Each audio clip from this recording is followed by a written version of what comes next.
Hello everyone, कैसे हैं आप सब। आशा करती हूँ आप सभी अच्छे होंगे। आज हम लोग स्टडी करने वाले हैं इलेक्ट्रॉनिक्स के अंदर एक बहुत ही इंटरेस्टिंग टॉपिक, पारस्परिकता प्रमेय, रेसिप्रोसिटी थ्योरम। लेकिन इससे पहले हम लोग इलेक्ट्रॉनिक्स के अंदर और भी काफ़ी सारे टॉपिक्स स्टडी कर चुके हैं, जिनको आप लोग प्लेलिस्ट में जाकर के स्टडी कर सकते हैं। तो चलिए आइए हम लोग स्टार्ट करते हैं हमारा आज का न्यू टॉपिक, पारस्परिकता प्रमेय, रेसिप्रोसिटी थ्योरम।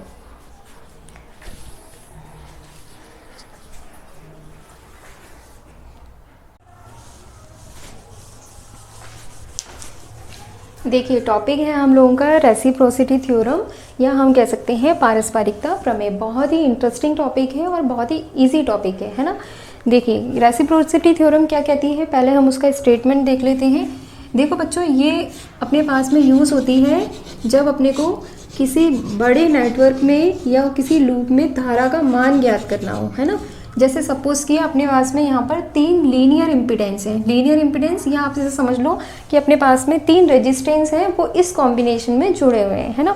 जैसे मैंने सपोज किया ये मेरे पास में लीनियर इम्पीडेंस है या रेखीय प्रतिबाधा कितनी है, Z1 है, ये है Z2 और इसको मैंने दे दिया Z3। रेखीय प्रतिबाधा को हम किससे डिनोट करते हैं, Z से। इस पर मैंने कर दिया 1 2 3। अब मैंने क्या किया, इस सर्किट के अंदर मैंने यहाँ एक वोल्टेज सोर्स लगा दिया E, एक बैटरी लगा दी या एक वोल्टेज सोर्स लगा दिया, ये बैटरी का पॉजिटिव और नेगेटिव। और इसका जो ये इस वाला सिरा है, यहाँ मैंने लगा दिया एक अमीटर, ठीक है। अब ये मेरे पास में एक पहला लूप है। ये सारी चीज़ें, लूप हुआ, नेटवर्क हुआ, ये सारी चीज़ें मैं आप लोगों को पहले वाले वीडियोस में समझा चुकी हूँ। तो अगर अपने पास में ये पूरा एक लूप है ना, ये पूरा एक लूप है, इसको मैंने दे दिया लूप 1। और ये जो मेरे पास में सेकंड वाला लूप है, इसको मैंने दे दिया लूप 2। तो लूप 1 जो है, इसमें मैंने सपोज किया बहने वाली धारा का मान कितना है, I1 है। और ये जो लूप 2 है, इसमें बहने वाली धारा का मान कितना है, I2 है, ठीक है। अब हमने क्या किया, इस नेटवर्क के अंदर ये जो वोल्टेज स्रोत है और धारा स्रोत है, दोनों को एक्सचेंज कर दिया। कैसे एक्सचेंज कर दिया, अगेन मेरे पास में क्या है, वही ये दोनों, ये 3 इम्पीडेंस है ना। ये Z1 है, ये Z2 है और ये Z3 है। यहाँ मैंने क्या किया, इस सेकंड वाले लूप में मैंने लगा दिया वोल्टेज स्रोत को यहाँ पर, ठीक है। और जो अमीटर है उसको मैंने लगा दिया यहाँ पर, है ना। वोल्टेज स्रोत और अमीटर, धारा स्रोत, दोनों को, है ना, मैंने यहाँ पर एक्सचेंज कर दिया। अब ये मेरे पास में फर्स्ट लूप है और ये मेरे पास में सेकंड लूप है। ऐसे ऐसे मान सकते हैं हम, ये सेकंड लूप है ना। तो फर्स्ट लूप में बहने वाली धारा का मान कितना है, मैंने सपोज किया ये है I1 डैश, है ना। या यहाँ पर भी मैं इस धारा को ले लेती हूँ अपोजिट डायरेक्शन में, यहाँ ये I2, ठीक है। और यहाँ सेकंड के अंदर बहने वाली धारा जो है, यहाँ से हम ले लेते हैं, ये कितनी है, ये I2 डैश है। क्लियर हो गया। देखो, जो आपके पास में रेसिप्रोसिटी थ्योरम है, वो क्या कहती है, वो कहती है कि अगर मेरे पास में किसी परिपथ में, किसी नेटवर्क के अंदर वोल्टेज स्रोत और धारा स्रोत को हम परस्पर बदल दें, तो उनके मध्य आंतरिक प्रतिबाधा का मान, आंतरिक प्रतिबाधा का मान जो है वो समान रहता है। डरने की ज़रूरत नहीं है, बहुत टिपिकल नहीं है। देखो आप लोग, आंतरिक प्रतिबाधा होती है आपके पास में, देखो बच्चों, आंतरिक प्रतिबाधा, है ना, जिसको हम बोलते हैं ट्रांसफर इम्पीडेंस। बहुत सिंपल है टॉपिक, ठीक है ना। देखो, ट्रांसफर इम्पीडेंस, देखो आप लोगों के पास में जैसे रेजिस्टेंस होता है, तो हम क्या लिखते हैं ओम्स लॉ में, V = IR। तो आप रेजिस्टेंस R के लिए क्या लिखते हैं, V/I, यही लिखते हैं ना।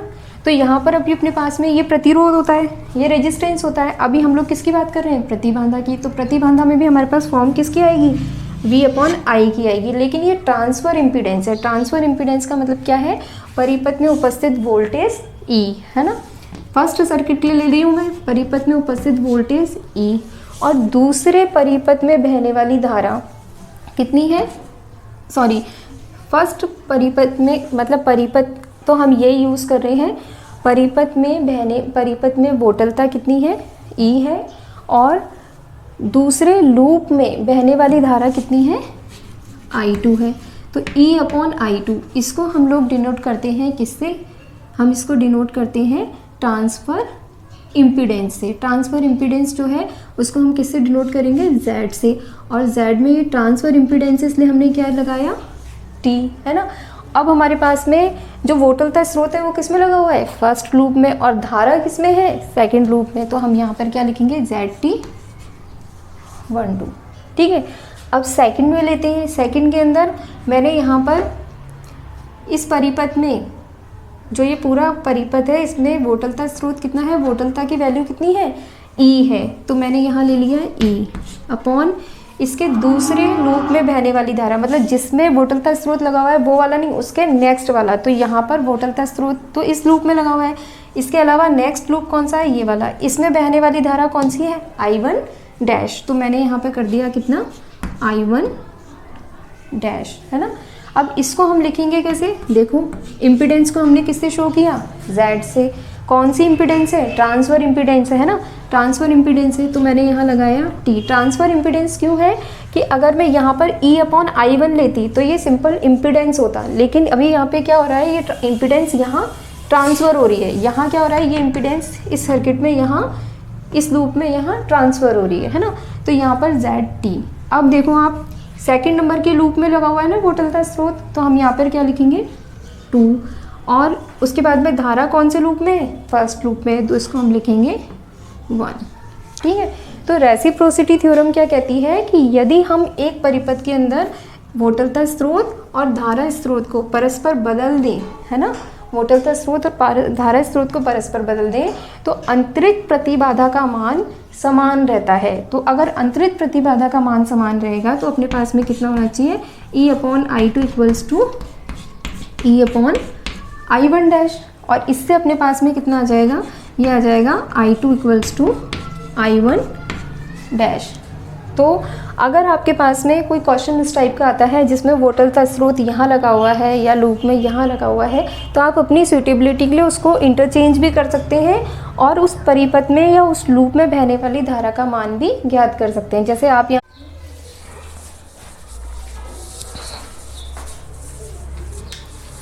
हाँ देखिए, नोट्स के लिए आप लोगों को किस टाइप से लिखना है वो भी हम देख लेते हैं।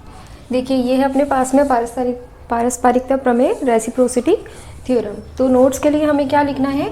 एक रैखिक द्विपार्श्विक प्रतिबाधाओं तथा ऊर्जा स्रोत से युक्त जाल में वोल्टता स्रोत तथा अमीटर के स्थानों को परस्पर बदलने पर हमने क्या किया? ये वोल्टता स्रोत और अमीटर है, इन दोनों के स्थान जो है वो इंटरचेंज कर दिए। ठीक है। बदलने पर एक लूप में आरोपित वोल्टता E, है ना, इस लूप में आरोपित वोल्टता E तथा दूसरे लूप में प्रवाहित धारा I2 E/I2। इसी टाइप से एक लूप में आरोपित वोल्टता E और दूसरे लूप में प्रवाहित धारा I1 डैश, है ना, E/I1 डैश। प्रवाहित धारा का अनुपात क्या कहलाता है अपने पास में? अंतरित प्रतिबाधा ZT, है ना, उसको हम क्या बोलते हैं? ZT। तो उसका अनुपात कह सकते हैं हम, या हम कह सकते हैं अंतरित प्रतिबाधा का मान कैसा रहता है? समान रहता है। अगर हम वोल्टेज सोर्स और यहाँ पर जो करंट सोर्स है इन दोनों को इंटरचेंज कर देंगे तो उस कंडीशन में भी क्या होगा? जो अपने पास में ट्रांसफर इम्पीडेंस है, अंतरित प्रतिबाधा है, इसका मान जो है ये समान रहेगा। तो हमने क्या लिखा? E/I2 equals to E/I1 dash. तो ये कितना हो जाएगा? I2 equals to I1 dash. या हम कह सकते हैं दोनों ही कंडीशन में जो ट्रांसफर इम्पीडेंस है, जो अंतरित प्रतिबाधा है ZT, है ना, वो दोनों ही कंडीशन में कैसी रहेगी? सेम रहेगी। ये अपने पास में है स्टेटमेंट किसका?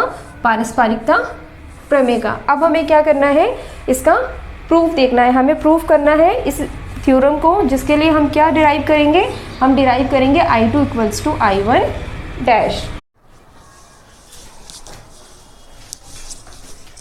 देखिए, अब हम लोग देखते हैं यहाँ पे रेसिप्रोसिटी थ्योरम जो है उसका प्रूफ। तो बच्चों, यहाँ पर इसका प्रूफ करने के लिए हम लोगों को क्या प्रूफ करना होगा? हमें सिद्ध करना होगा जो हमारे पास में I2 इक्वल्स टू कितना था? I1 dash. ये हमें डिराइव करना होगा, है ना।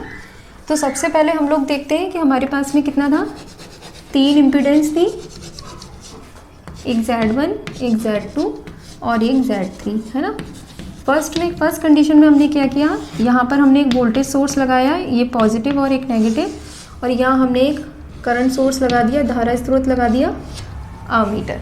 ठीक है, देखो अब हमें क्या करना है, सबसे पहले इसके लिए हमें इक्वेशंस लिखनी है। ठीक है, तो इक्वेशंस हम कैसे लिखेंगे, बहुत सिंपल है इक्वेशंस लिखना। कैसे, देखो आप लोग क्या लिखते हो, आप लिखते हो V equals to I R, या अगर आप लोगों ने मेरे पिछले वीडियोस देखे हुए हैं तो भी आपको क्लियर हो जाएगा, अगर नहीं देखे हैं तो भी कोई बात नहीं, हम यहाँ से सीख लेंगे। देखो आप क्या लिखते हो, V equals to I R. अभी यहाँ पर R की फॉर्म में क्या है, Z है ना, और हमें पता है कि ये अपने पास में फर्स्ट लूप है, ये सेकंड लूप है। फर्स्ट लूप में बहने वाली धारा कितनी है, I1, और सेकंड लूप में बहने वाली धारा कितनी है, I2, है ना। तो अब हम इसके लिए यहाँ पर इक्वेशन डिराइव करते हैं। कैसे, देखो फर्स्ट लूप जो है, लूप फर्स्ट के लिए लिखते हैं हम सबसे पहले। मैंने यहाँ पर लिख दिया किसके लिए, लूप फर्स्ट के लिए, है ना। लूप फर्स्ट में जो मेरे पास में वोल्टता है, कितनी उपस्थित वोल्टता है, वैल्यू कितनी है, E, तो मैंने यहाँ कर दिया E इक्वल्स टू। अब देखिए आप यहाँ पर सबसे पहले हम लेंगे V equals to I R. तो अभी R की जगह क्या है, Z की फॉर्म है, और I की जगह कितनी धारा बह रही है, I1। तो मेरे पास में ये जो Z1 इम्पिडेंस है, इसमें कितनी धारा बह रही है, I1 धारा बह रही है। तो मैं यहाँ पर क्या लिखूँगी, देखो ये यहाँ पर ये मेरे पास में कितना बनेगा, R की जगह Z1 और I की जगह कितनी धारा है, I1, है ना। I1 Z1 बनेगा, तो मैंने यहाँ पर कितना लिख दिया, Z1 I1। ठीक है, प्लस अब ये मेरे पास में टोटल वोल्टेज हुआ E। इसके बाद में वोल्टेज, ये जो ब्रांच है इसमें होने वाला वोल्टेज कितना हो गया, Z1 I1। अब हम इस वाली ब्रांच में गए, इसमें भी अपने पास में एक प्रतिबाधा लगी हुई है, इसने भी कुछ वोल्टेज मेंटेन किया होगा। तो Z3 में बहने वाली धारा कितनी है, देखो ये धारा जो है I1, इसकी डायरेक्शन इधर है, और ये जो धारा है इसकी डायरेक्शन इधर है। तो दोनों धाराएं कैसी हैं, अपोजिट है, दोनों कैसी हो जाएंगी, ऐड हो जाएंगी। तो Z3 के लिए मुझे क्या लिखना चाहिए, Z3, और उसमें बहने वाली धारा कितनी है, I1 प्लस I2, है ना। तो अब हम क्या करेंगे, इसको यहाँ पुट कर देते हैं। मैं Z3 को पहले लिख देती हूँ और फिर यहाँ कर देती हूँ मैं I1 प्लस I2। इस लूप 1 को मैं यहाँ से हटा के यहाँ लिख देती हूँ, इसके लिए, लूप 1 के लिए। ठीक है, अब हम क्या करते हैं, इस इक्वेशन में से I1 और I2 दोनों के कोफिशिएंट सेपरेट कर लेते हैं। कैसे, देखो E इक्वल्स टू I1 लिया मैंने, तो I1 में कॉमन कितना आ जाएगा, Z1 प्लस Z3। तो मैंने कर दिया Z1 plus Z3 I1 plus कितना है, Z3 I2। तो मैंने लिखा Z3 I2। I1 और I2 दोनों के कोफिशिएंट को सेपरेट कर दिया। ये अपने पास में आ गई इक्वेशन नंबर 1, है ना। ठीक है, अब हमने क्या किया, ये तो हमने लगाया फर्स्ट लूप के अंदर। अब हम सेकंड लूप के अंदर भी इक्वेशन कैलकुलेट करते हैं। कैसे करेंगे, देखो यहाँ पर अपने पास में पहले तो देखो यहाँ कोई वोल्टता स्रोत है, पर्टिकुलर कोई वोल्टेज है नहीं है, है ना। तो वोल्टेज सोर्स के लिए मैंने कितना लिया, 0 इक्वल्स टू, है ना। अब ये जो I2 करंट है ये कैसे फ्लो हो रहा है, इस तरफ फ्लो हो रहा है ना। तो जो Z2 है, Z2 में फ्लो होने वाला करंट कितना है, I2। तो मुझे क्या लिखना चाहिए, जैसे Z1 I1 लिखा है, ऐसे मुझे लिखना चाहिए Z2 I2 प्लस। ठीक है, अब मैं गई यहाँ पर, ये वाला लूप है ना अपने पास, सेकंड वाला, ये पूरा लूप है। ठीक है, तो Z3 के अंदर फ्लो होने वाला करंट कितना है, I1 प्लस I2, दोनों अपोजिट है। तो यहाँ पर मैंने लिख दिया Z3 I1 प्लस I2, है ना।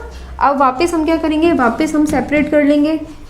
I1 के लिए मेरे पास कोफिशिएंट कितना है, Z3, तो मैंने कर दिया Z3 I1 प्लस, यहाँ मेरे पास में I2 के लिए कोफिशिएंट कितना है, Z2 प्लस Z3, तो मैंने यहाँ कर दिया Z2 प्लस Z3 I2। ये मेरे पास में किससे आया, लूप सेकंड से आया, है ना। अब हम क्या करेंगे, इक्वेशन नंबर 1 और ये आपका इक्वेशन नंबर 2, दोनों को हम लिखेंगे किसमें, मैट्रिक्स फॉर्म में। मैट्रिक्स फॉर्म में कैसे लिखते हैं, ये तो आप सब जानते ही हैं। देखो यहाँ पर अपने पास में कितनी वैल्यू है, E है और 0 है। तो पहले मैंने मैट्रिक्स में जो इसका आउटपुट है वो कितना ले लिया, E0 इक्वल्स टू, यहाँ मैं थोड़ा सा ब्लैंक छोड़ देती हूँ। अभी मेरे पास में कोफिशिएंट कौन से, I1 I2, यहाँ भी यहाँ पर कितना है, I1 I2, यहाँ भी कितना है, I1 I2। तो यहाँ मैंने लिया I1 I2 और इनके कोफिशिएंट कौन से हैं, यहाँ पर I1 का कोफिशिएंट है Z1 Z3, तो यहाँ लिख दिया मैंने Z1 प्लस Z3। I2 का कोफिशिएंट कितना है, Z3, ये Z3 यहाँ आ गया। ऐसे ही I1 का कोफिशिएंट यहाँ कितना है सेकंड इक्वेशन में Z3, वो यहाँ कर दिया हमने, और I2 का कितना है Z2 प्लस Z3, तो यहाँ हमने कर दिया Z2 प्लस Z3, तो ये आ गया अपने पास में मैट्रिक्स फॉर्म, है ना। अब हमें क्या प्रूफ करना है, हमें I2 equals to I1 dash calculate करना है, प्रूफ करना है। तो हम क्या करें, I2 की वैल्यू को कैलकुलेट कर लें। किसकी वैल्यू, I2 की वैल्यू हम कैलकुलेट कर लें। तो क्या,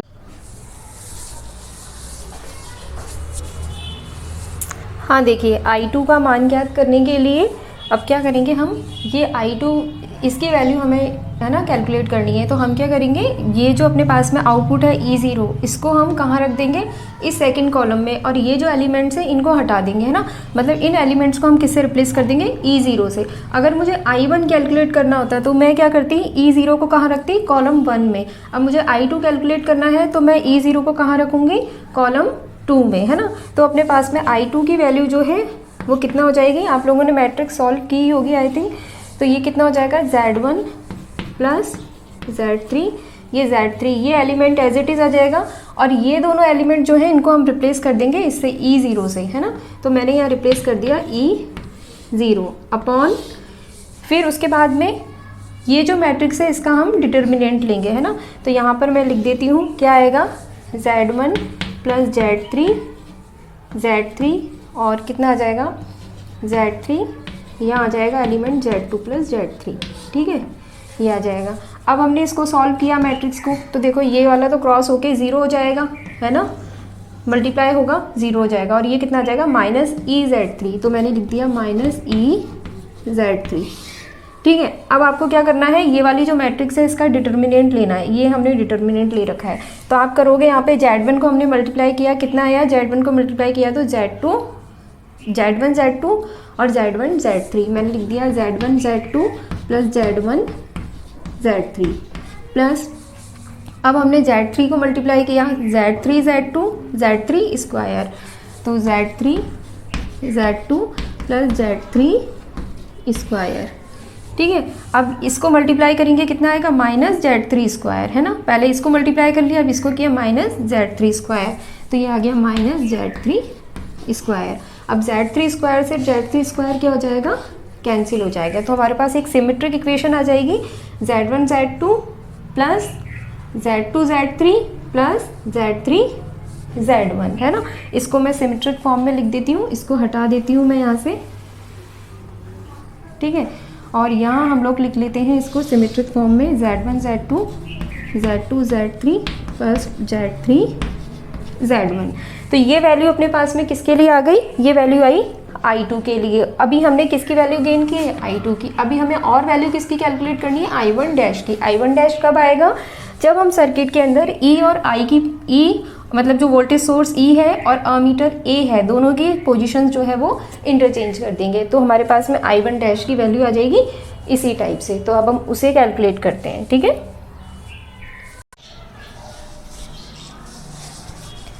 देखिए अब हम लोग फटाफट से I1 डैश जो है उसको भी कैलकुलेट कर लेते हैं। तो हमारे पास में क्या सर्किट था, या हमारे पास में 3 इम्पीडेंस थी, है ना, Z1 Z2 और Z3, ठीक है। अब हमें सेकंड सर्किट में क्या करना है, वोल्टेज स्रोत यहाँ लगाना है। मैंने वोल्टेज स्रोत को यहाँ लगा दिया, बैटरी का पॉजिटिव और नेगेटिव, और यहाँ लगा दिया मैंने मीटर, ठीक है। ये मेरे पास में है लूप 1, ये लूप 2, है ना, ये पूरा है लूप 1 और ये पूरा है लूप 2, ठीक है। ये करंट फ्लो यहाँ से होगा, ये होगा, तो हम सपोज कर लेते हैं यहाँ पर फ्लो होने वाला करंट जो है वो कितना है, I1 डैश है, और यहाँ फ्लो होने वाला करंट कितना है, I2 डैश है, ठीक है।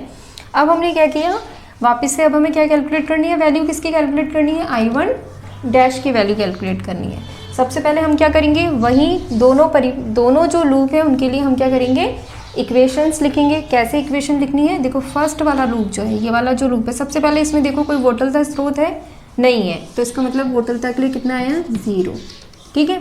अब हम यहाँ पर गए, यहाँ अपने पास में इस ब्रांच में कितना है, लीनियर इम्पीडेंस Z1, उसमें फ्लो होने वाला करंट कितना है, I1 डैश, तो हम क्या लिखेंगे, Z1 I1 डैश प्लस, अब सेकंड आगे गए हम इस ब्रांच से, इस ब्रांच से यहाँ तक गए, अब आगे गए Z3 है ना, उसके बाद हमारे पास में कोई भी इम्पिडेंस नहीं है, तो अभी कौन सी है Z3 में फ्लो होने वाला करंट कौन सा है, देखो I1 इधर से फ्लो हो रहा है, I2 इधर से फ्लो हो रहा है, दोनों अपोजिट हैं, दोनों ऐड हो जाएंगे, तो मैं क्या लिखूंगी यहाँ पर Z3 और यहाँ पर क्या लिखूंगी I1 dash plus I2 dash. अब हम क्या करेंगे, I1 और I2 दोनों के कोफिशिएंट सेपरेट कर लेंगे। I1 डैश में कितना आएगा कॉमन, Z1, और यहाँ से कितना आएगा Z3, तो मैंने कर दिया Z1 plus Z3 I1 dash plus यहाँ से कितना आ गया Z3 I2 डैश।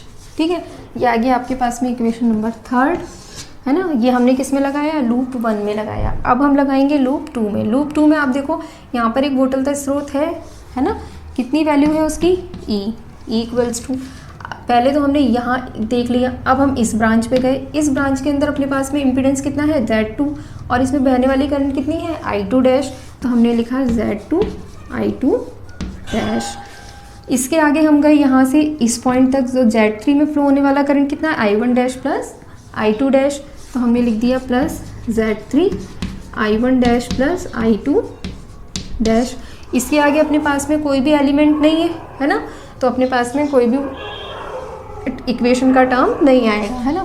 अब हम क्या करते हैं, यहाँ से भी I1 और I2 डैश को सेपरेट कर लेते हैं। E equals to I1 dash के लिए कोफिशिएंट कितना है Z3 I1 dash plus I2 dash के लिए कोफिशिएंट कितना है Z2 प्लस Z3, तो यहाँ पर हमने कर दिया Z2 plus Z3 I2 dash. ये आ गया अपने पास में इक्वेशन नंबर 4। वापस हम क्या करेंगे, इक्वेशन 3 और 4 से एक मैट्रिक्स फॉर्म करेंगे। कैसे, देखो यहाँ पर अपने पास में आउटपुट कितना है 0 और E, तो हमने लिख दिया यहाँ 0 और E इक्वल्स टू, इन मैट्रिक्स के अंदर जो अपने पास में कितना है I1 डैश I2 डैश, यहाँ भी कितना है I1 डैश और I2 डैश। वेरिएबल्स की वैल्यू कितनी है I1 डैश और I2 डैश। ये आपके लिए थोड़ा अच्छा सा लिख देती हूँ मैं, मेरी राइटिंग आप लोगों को समझ में आ जाए है ना। अब आप देखो यहाँ पर I1 डैश जो है उसका कोफिशिएंट कितना है Z1 प्लस Z3, मैंने लिख दिया यहाँ पर Z1 plus Z3। I2 dash का कोफिशिएंट कितना है Z3, तो यहाँ हमने लिख दिया Z3। I1 डैश का कोफिशिएंट सेकंड वाली इक्वेशन के अंदर, E वाली इक्वेशन के अंदर ना, I1 का कोफिशिएंट कितना है Z3 और I2 डैश का कितना है Z2 प्लस Z3। ठीक है, ये बन गई अपने पास में मैट्रिक्स। ठीक है, अब हमने क्या किया, देखो यहाँ पर अपने पास में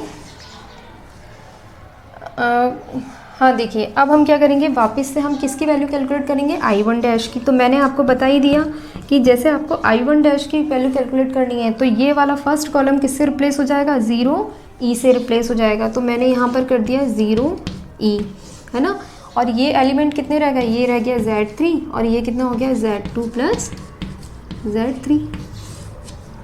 ठीक है, अपॉन के अंदर इस मैट्रिक्स का डिटर्मिनेंट आएगा है ना, तो यहाँ पर इसको कर ही लेते हैं हम सॉल्व। ये कितना है Z1 प्लस Z3, यहाँ Z3 और यहाँ Z3, और ये कितना है Z2 प्लस Z3। चलिए, ये कितना हो जाएगा, मल्टीप्लाई होकर के मैट्रिक्स में 0, ये कितना आ जाएगा माइनस EZ3 है ना अपॉन। अब देखो आप यहाँ से आप मल्टीप्लाई करोगे Z1 Z2 है ना, ये कितना आ जाएगा Z1 Z3, मैंने लिख दिया Z1 Z2 plus Z1 Z3 plus, अब मैंने Z3 को मल्टीप्लाई किया, पहले मैंने Z1 को किया दोनों से, अब Z3 को, Z3 Z2 और यहाँ से कितना Z3 स्क्वायर, Z3 Z2 और Z3 स्क्वायर है ना। अब ये वाली टर्म आएगी माइनस Z3 स्क्वायर है ना, तो ये Z3 स्क्वायर और यहाँ पर आएगा माइनस Z3 स्क्वायर, दोनों एक दूसरे से कैंसिल हो जाएंगे है ना। तो आपके पास में सेपरेट कितना आ जाएगा, I1 डैश की वैल्यू कितना आ जाएगी माइनस EZ3 Z1 Z2 है ना, Z2 Z3 Z3 Z1 है ना, ये फॉर्म आ जाएगी। मैं इसको थोड़ा सा सिमेट्रिक फॉर्म में लिख देती हूँ,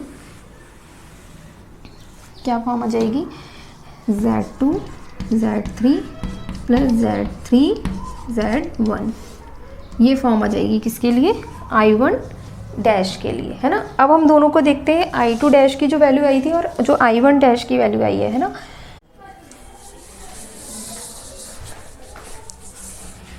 हाँ देखिए, वहाँ थोड़ा सा बोर्ड पर नीचे दिख नहीं रहा था, मैं वापस यहाँ लिख देती हूँ। I1 डैश जो है उसकी वैल्यू कितना आई अपने पास में, -EZ3 अपॉन यहाँ कितना आया Z1 Z2 plus Z2 Z3 plus Z3 Z1। ठीक है, अभी हमने डिराइव किया था I2 की वैल्यू कितना आई थी, I2 की वैल्यू भी सेम ही आई थी, -EZ3 upon Z1 Z2 plus Z2 Z3 plus Z3 Z1। ठीक है, तो अपने पास में क्या आ गया इससे, I1 dash equals to I2, ये हमने प्रूफ कर दिया। ठीक है ना। अब हम लोग क्या कर सकते हैं, या हम ये बता सकते हैं कि दोनों की इम्पीडेंस इक्वल है। कैसे बता सकते हैं, यहाँ से आप रेशियो लो E अपॉन I1 डैश, है ना। यहाँ से हमने लिया E अपॉन I1 डैश, ये ले लिया हमने E अपॉन I1 डैश, तो ये कितना आ जाएगा अपने पास में, देखो E के अपॉन में आप I1 डैश लोगे तो ये ऊपर चला जाएगा न्यूमरेटर में, है ना। तो ये कितना आ जाएगा Z1 Z2, इसको मैं थोड़ा सा इधर लिख देती हूँ, है ना, Z1 Z2 plus Z2 Z3 plus Z3 Z1 upon minus Z3। तो Z3 मैंने यहाँ ले लिया और माइनस साइन जो है उसको मैंने यहाँ बाहर लगा दिया, ये वैल्यू आ गई। अब हम यहाँ पे लेते हैं E अपॉन I2, तो उसकी भी वैल्यू सेम यही आएगी, है ना। तो अपने पास में आ गया E अपॉन I2, ये दोनों इक्वल हो गए, है ना। अगर ये दोनों इक्वल हो गए तो उससे अपने पास में क्या रिजल्ट आ गया, रिजल्ट आ गया E अपॉन I1 डैश, है ना। E अपॉन I1 डैश कितना था अपने पास में, ट्रांसफर इम्पीडेंस था, अंतरित प्रतिबाधा ZT, है ना। लेकिन ये कब था अपने पास में, E कब लगा हुआ था, दूसरे लूप में, और I1 डैश क्या है, फर्स्ट लूप में प्रवाहित होने वाली धारा। इसी टाइप से ये भी क्या है, ट्रांसफर इम्पीडेंस है, लेकिन इसमें E जो है वो फर्स्ट लूप में लगा हुआ था और I2 क्या था, सेकेंड लूप में प्रवाहित होने वाली धारा। तो हम क्या कहेंगे ZT12। तो यहाँ पर अपने पास में अंतरित प्रतिबाधा भी समान आ गई, ट्रांसफर इम्पीडेंस भी समान आ गई। ठीक है, तो ये अपने पास में प्रूफ है किसके लिए, रेसिप्रोसिटी थ्योरम के लिए, पारस्परिकता प्रमेय के लिए। ये आपका रेसिप्रोसिटी थ्योरम है ना, रेसिप्रोसिटी थ्योरम के लिए, या हम कह सकते हैं पारस्परिकता प्रमेय के लिए। हाँ देखिए, एग्जाम में जो आप लोगों के लिए क्वेश्चन आता है वो इस टाइप से आता है, पारस्परिकता प्रमेय का कथन करिए तथा इसे सिद्ध करिए। तो हमने इसका स्टेटमेंट भी लिख लिया और उसके बाद में हमने इसको प्रूफ भी कर लिया। यदि आपको मेरा वीडियो अच्छा लगा हो तो इसे लाइक ज़रूर कीजिएगा, और यदि वीडियो में कोई कमी लगी हो या आपको कोई कुछ पॉजिटिव लगा हो तो वो भी कमेंट में ज़रूर बताइएगा। और इसके साथ साथ यदि आप इसी टाइप से मेरे और भी वीडियोज़ चाहते हैं तो मेरे चैनल को सब्सक्राइब कीजिएगा। मिलते हैं नेक्स्ट वीडियो में। All the very best.